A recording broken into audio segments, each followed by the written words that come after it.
السلام عليكم ورحمة الله وبركاته. ازيكم حبايب قلبي؟ عاملين ايه؟ يا رب تكونوا بكل خير. النهاردة ان شاء الله هنعمل مع بعض سلطة الكول سلو بطريقة سهلة جدا ومكونات بسيطة جدا. معانا هنا الكرنب الصغير الابيض ده كرنب مخصص لسلطة الكول سلو، ومعايا كمان جزر. ببدأ ابشر الجزر كده زي ما انتم شايفين،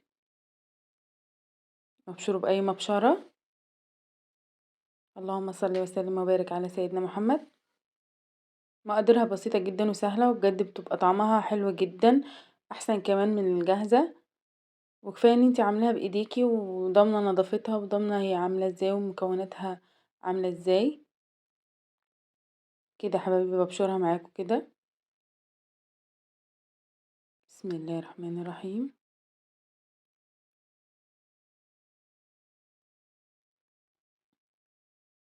طبعا انا غسلت الجزر الاول وقشرته، وبعد كده ببدأ ابشره. وكمان الكرنبة بتاعتي مش هاخدها كلها، انا هاخد نصها بس. غسلتها برضو كويس وقطعتها. هقطع نصها بس زي ما انتم شايفين كده، انا اخدت نصها بس. ببدأ اقطعها بالسكينة كده شرايح بقى رفيعة على قد ما تقدري. رفعي الشرايح بتاعتها علشان تطلع معاكي حلوة وطعمها حلو زي الجاهز بالظبط. كده حبايبي ببدأ اقطعها بالسكينة كده كده زي ما انتم شايفين. بقطعها بالسكينة كده. اللهم صل وسلم وبارك على سيدنا محمد. ربنا يحسن ما بين ايديكم يا رب. كده يا حبايبي بعد ما بشرت الجزر وقطعت الكرنبة بتاعتي، هنشوف بقى هنعمل ايه تاني. كده نزلت بالجزر،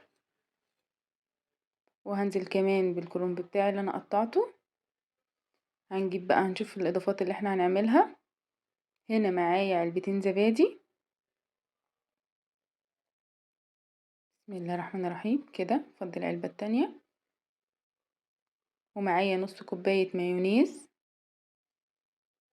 ممكن تعمليها يعني بكوباية مايونيز كاملة ومن غير الزبادي، يعني لو حابة بلاش الزبادي وتعمليها كلها بمايونيز براحتك. حابة تعمليها زي ما انا عملتها كده برضو براحتك. كده ببدأ انزل المايونيز، طبعا مش راضي ينزل من الكوباية. انزله بالمعلقة كده. بسم الله الرحمن الرحيم.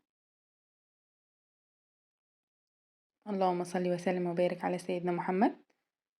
هنزل بقى النص كوباية كلها.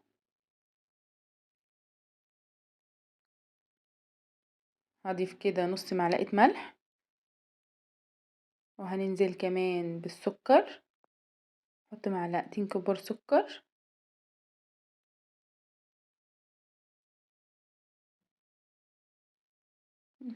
ما تصورتش دي، انا حطيت معلقتين كبار سكر ومعلقة ملح صغيرة ومعلقة خل كبيرة. يعني المواد السائلة دي ايه؟ كوبايتين زبادي، نص كوباية مايونيز، معلقتين سكر، ومعلقة ملح صغيرة، معلقتين سكر صغيرين برضو، ومعلقة ملح صغيرة خالص او نص معلقة ملح علشان ما تبقاش حادقة معاكي. هنزل بقى بالمكونات السائلة دي على الكرنب والجزر بتاعي واقلبهم كويس جدا.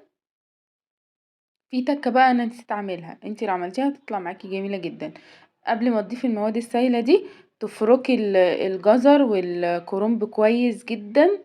يعني بتفركهم كويس جدا كده علشان يعني لغاية ما الكرنب ينزل ميته كده. الطريقة دي بتخليه الكرنب يدبل معاكي كده ويبقى طعمه جميل جدا، مبيبقاش ناشف وانتي بتاكليه. يعني تدعكيه كويس جدا وبعدين تنزلي عليه بالمواد السائلة دي وتدعكيه برضو بايدك كويس جدا. بتلاقيه بقى بدأ الجزر والكرنب ده يطريوا معاكي قوي، وبيبقى طعمها حلو جدا، ما بقاش ناشف يعني وانتي بتاكليه. فانا بصراحة التكة دي نسيت اعملها، بس انتي اعمليها هتبقى جميلة جدا، هتفرق معاكي في طعم الكولسلو بتاعك. ده الكولسلو بتاعي بعد ما خلص. الشكل جميل جدا والطعم ما شاء الله. كده الفيديو بتاعي خلص، وانتظروني في فيديو جديد ان شاء الله. والسلام عليكم ورحمة الله.